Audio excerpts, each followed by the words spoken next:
Hey guys, welcome back to my channel, Big Al's above ground pool tips. In my last video, closing an above ground saltwater pool, I talked to you about making sure the water is balanced, is clean, and you have the proper level of sanitizer in there.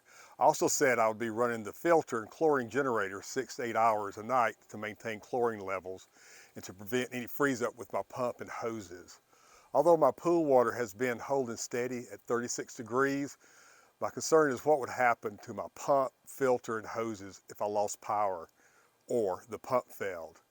We're expecting several nights next week with temps in the mid to low 20s. I really don't have a backup pump or generator, so in order for me to get a better night's sleep, I've decided just to go ahead and winterize the pool. If you watched and applied my Flex PVC tubing upgrades, this will be a quick and easy task for you. This is what we're going to do. First thing we're going to do is drain the pool down to about 2 inches below the skimmer inlet and monitor the level after any rain. You can add a skimmer plate to that if you so desire.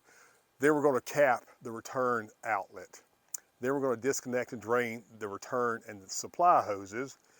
We're going to drain the pump and the filter housing. We're going to remove the chlorine generator and store that indoors. And then I'm still going to test monthly for pH and chlorine, although with water temps below 50 degrees, you should not have to have an issue with that as far as the sanitizer goes. So if you're ready to get this done and sleep better, let's go. So after turning off the pump and the chlorine generator, the first thing we're going to do is lower the water level to below that skimmer trim ring. And the best way to do that is I install the gate valve on my filter here. We're just going to open that up, and I connect a little piece here to it. And we're just going to let all that beautiful water run out. This shouldn't take long at all.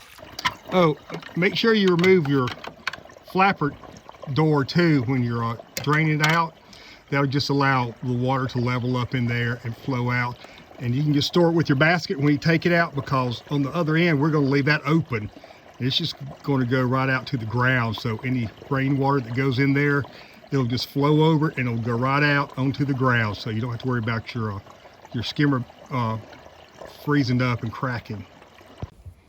Okay, on the supply, we got to remove a couple of fittings. This first one here is 2 parts, and it's the flow direction and the retainer cap for that. And then there's another piece down here too, which is a threaded insert that has to come out. And this is this piece right here, and it is keyed. So if you need to put some pliers or something in there to help you get it started to turn, that'll help you get out. And then here's your plug, your winterization plug for your return inlet. And you just reach down in there and screw that in, tighten it up. And I like to snug it up with this. All right, that's done. And I'm gonna say, in my best Georgia Southern accent, dang y'all, this water is cold. All right, we're done playing in the water. Let's move on.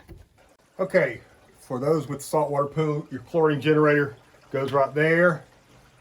I've already removed it. It's 2 connectors. Everything is hand tightened. Do not use any kind of wrenches on that.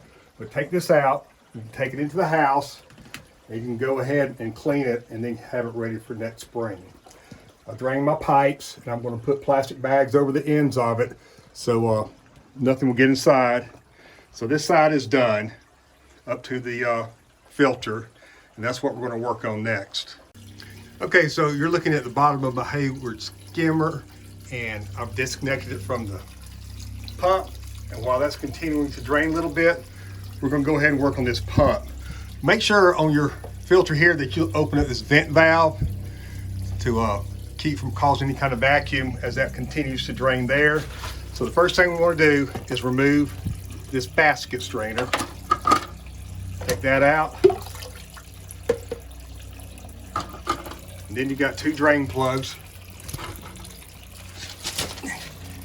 Got one right here for the basket. And you've got one right here for the impeller.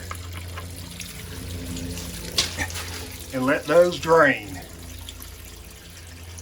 And then when all that water's out of there, I'm gonna try a little trick. I'm just gonna flip my pump on for just a second to spin that impeller to sling any more water out. This is something I do. I'm not going to recommend it, but I've just heard that people do that sometimes and just gets that last little bit of water out. And then when all the water's gone, put your basket back in, your cap on, after you drop these two guys in there, so you'll have them come next spring. All right, now we're just going to take the filter out of the filter housing, and then we'll be done. All right, last thing we got to do is take this filter out and make sure that everything's dry inside. So there's a little depression release right here. You press, you spin this ring, it loosens up. You just lift that lid right off.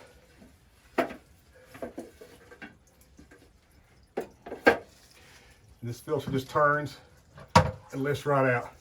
And it's a little bit dirty, so I'm going to go ahead and clean it and store it inside, and it'll be ready to go next spring when we start up. All right, guys, so we're going to wrap it up here. We took the cartridge out, and I used a sponge just to get any water out of the bottom of this canister. Left my valves open. On my connectors, I just put a baggie over it to just keep critters and dirt out of it, and also to protect that O-ring that's sitting in there so you don't lose it. So make sure you take care of that. Everything's done.